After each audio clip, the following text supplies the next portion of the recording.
Russell D Production. Chimufana chirishine Ostaku Chimechi movement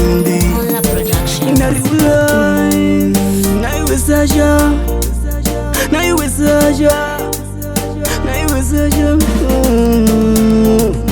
Kana zata kwa mudiwa wangu ndiuze Tigareta tusia pachiri padhuze Ndisa westa mutota nemufudze Kufita rudo ndichiti ndirukudze Unondibata rafu Bebe unondibata rafu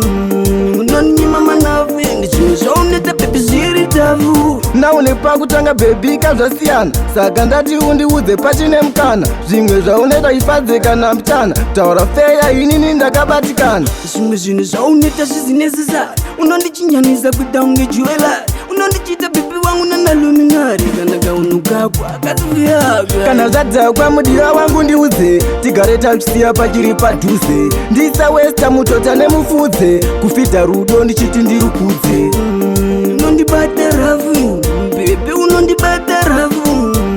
Unonyima manafi Ndichimwe zvauneta bebi zviri tavu Ndanga ndazvipiraka kuti watoka wangu Ukundibata rafu nekuti wakana Unongofara kundiona ndakaisa Ndakariro tsinditeka ungeresa Ndine lafu iri wetu ungegisa Kovai bebi ukunditafuza Kana zvadza kwa mudiwa wangu ndiudze Tigare takusiya pachiri padhuze Ndisa westa mutota nemufudze Kufita rudo ndichiti ndirukudze Unondibata rafu Bebe unondibata rafu Unonyima manafi Ndichimwe zvauneta pepe zviri tavu Kana zvadza kwa mudiwa wangu ndiudze Tigare takusiya pachiri padhuze Ndisa westa mutota nemufudze Kufita rudo ndichiti ndirukudze Unondibata rafu Bebe unondibata rafu Unonyima manafi Ndichimwe zvauneta pepe zviri tavu